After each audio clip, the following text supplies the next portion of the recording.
Welcome to our continued coverage of the Economic Times Inspiring Business Leaders of India 2016. Previously, you saw the keynote speeches together with our conversations with the business leaders. And continuing with that, we now have with us the Joint Managing Director of Prince Pipes and Fittings, Mr. Parag Chheda. Parag Chheda is the Joint Managing Director of Prince Pipes and Fittings, one of the leading suppliers, manufacturers and exporters of pipes, plastic and PVC products in the country. Thank you for joining us, sir. Sure. An initial question for you. Prince Pipes and Fittings originally started as a small family business in the plastic household space. But then you entered the PVC market and everything changed. Walk us through that.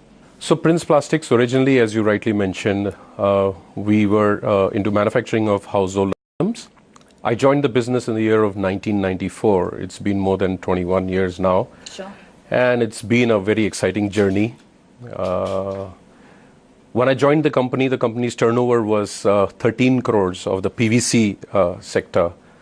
And today we are 1,100 crores plus. That is phenomenal. We have about more than 5,000 SKUs in our product portfolio. It's quite a catalog. Yes, and we have more than 2,500 dealers, distributors all across the country. Your biggest challenge is quality control. You have a very evolved customer who's ultra sophisticated and sensitive when it comes to the quality quotient. So how do you maintain the balance between high maximum manufacturing output and yet not sacrificing on quality? Right. So Prince Piping Systems, we've been into this piping industry for more than 3 decades now. And we are catering to the agriculture, the plumbing and the drainage sector. We put a lot of emphasis on preventing defects right from the planning stage, be it for the new product, be it for the process. And I believe that this is the surest way to have the right quality the very first time. Let's talk about sustainability for a moment. Going green, how viable is that for your business? Talking about the green plumbing, it includes reducing water wastages, water leakages, Sure. recycling water, and also optimizing the resources, the sustainable resources. And these have been on the top priority list of Prince Pipes. Well, thank you, Mr. Chheda, for those lovely insights. Learned a lot, and we wish you continued success. Thank you so much. Thank you.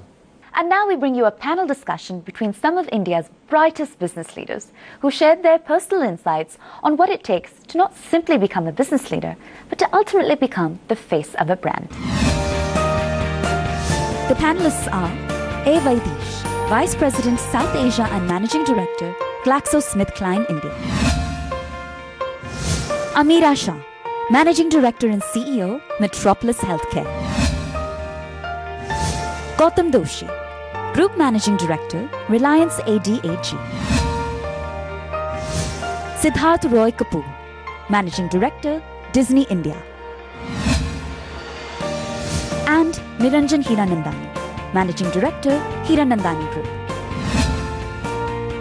The panel discussion was moderated by Alok Kejriwal, co-founder and CEO, GameStreamer. We're talking about leadership, and the whole context is styles, attitude. There's also a part of this which is the face of leadership, which you guys are. Digital entrepreneurs like myself are, and we never get out of that.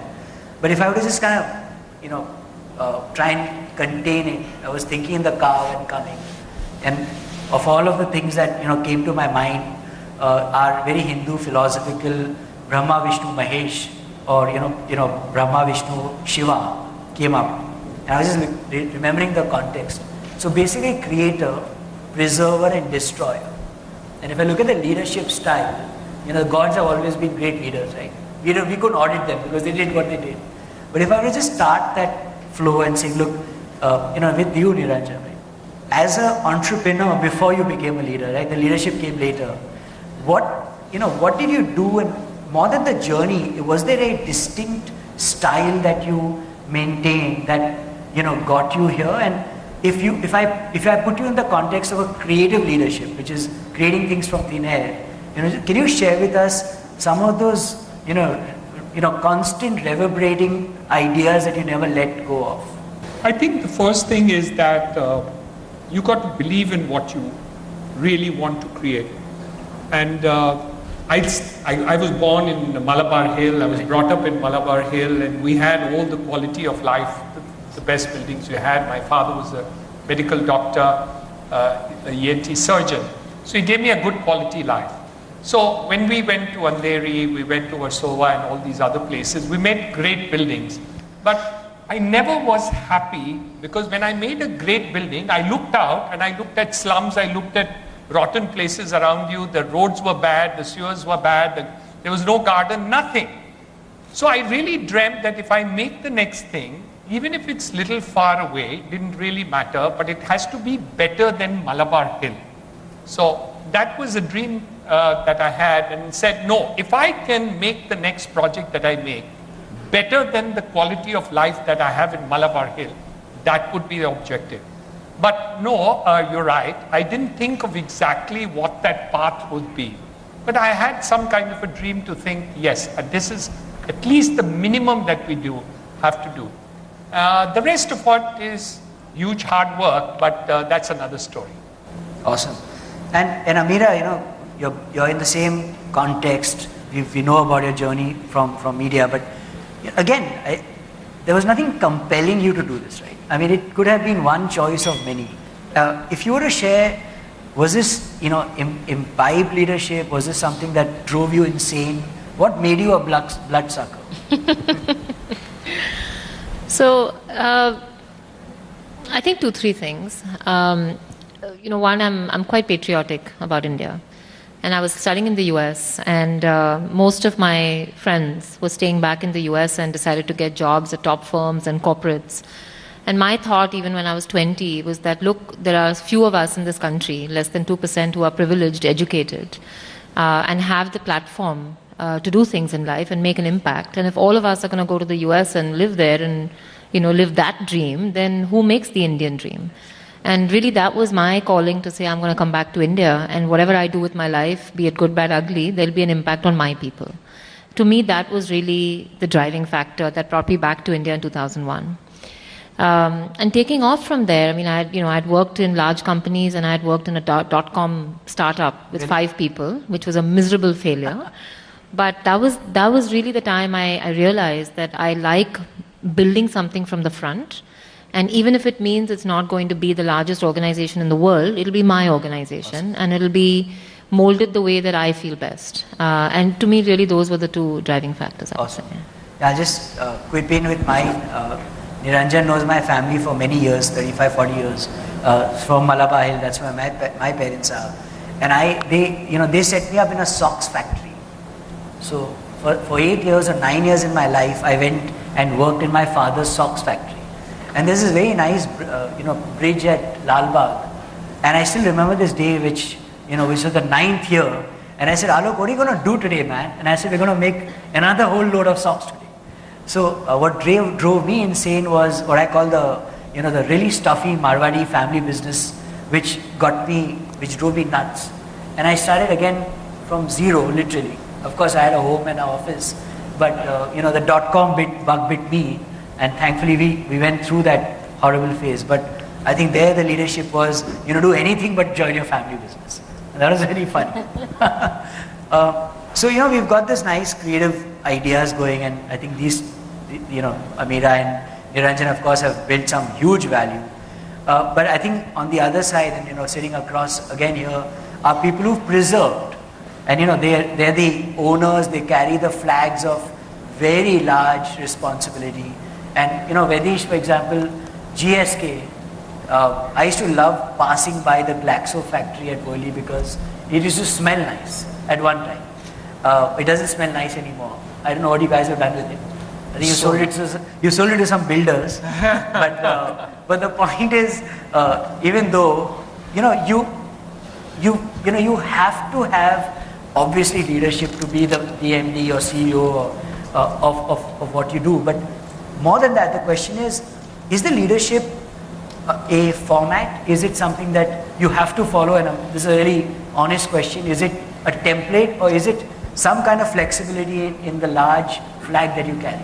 First and foremost, I strongly believe that leadership is not equal to CEO to start with. So Awesome. you can be a CEO, but still you don't have leadership. So through chance you must have been in the position.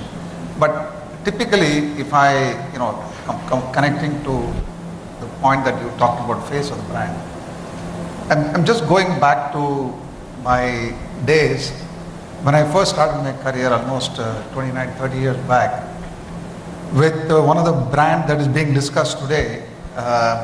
In fact, that time Vittal Malya just passed away and Vijay Malya just took over. I was one of the brand manager for one of the leading brand I actually launched. It's called McDowell Diplomat. I don't know whether you remember the brand. It's a green color bottle, right? Then I moved into healthcare. That's the time I felt, very interestingly, that's not glamorous at all. You go into hospital, meeting. People used to ask me, you're doing so well, why did you move into something from a glamorous, I was handling a brand, a consumer brand, P&G affiliate, then into, where I find that congruence of your personal value congruence. It's so important that goal congruence of your life goal has to have a congruence to what you do in your career. When that happens, automatically the leadership starts blossoming. You start doing the right stuff. You care for your consumers. You care for your, the entire chain of value that you are adding. So I somehow believe that we come to a conclusion that if you want to be a leader, successful leader, I think first you need to be in a place where you belong. You can't be in a place where you don't belong.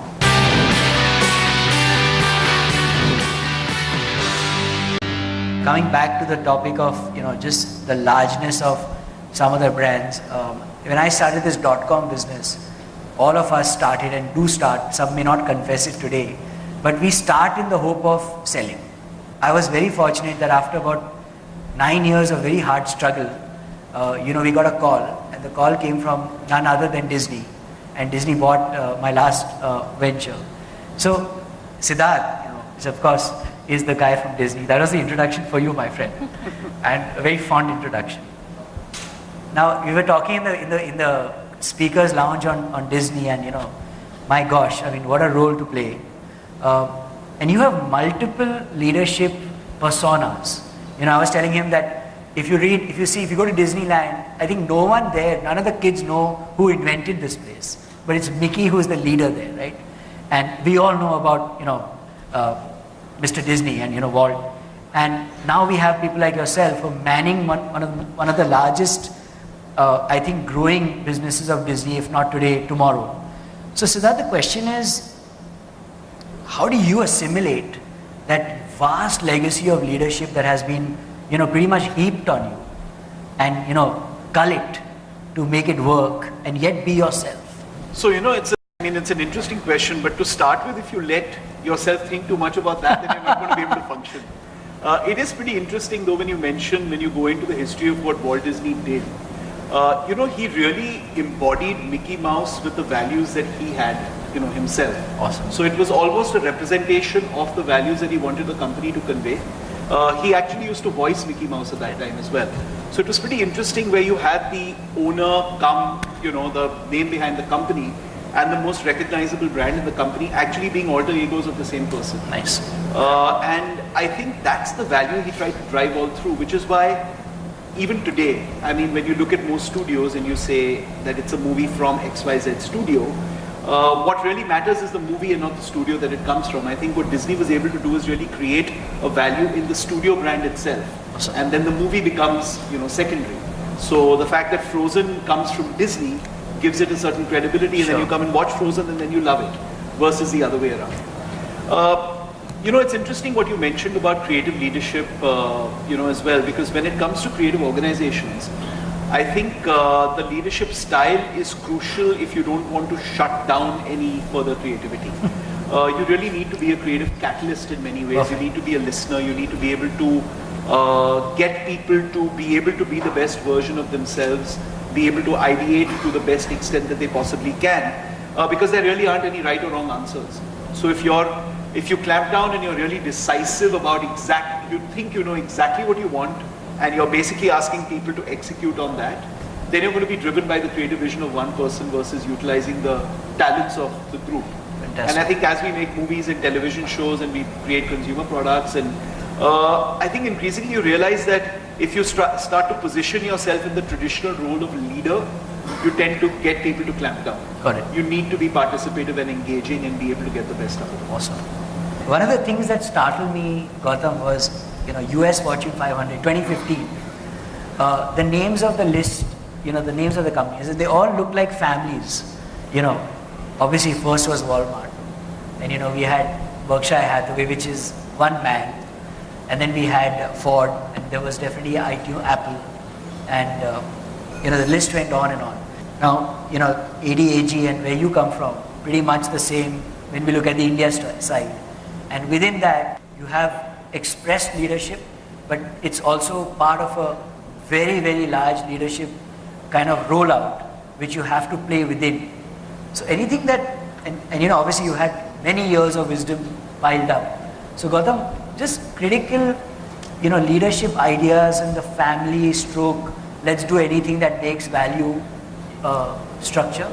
Leadership in families is something which I have seen not only within ADAG, but across the board, because I have spent a greater part of my life being a professional, running a professional firm, advising. I learned from that my leadership style, if at all.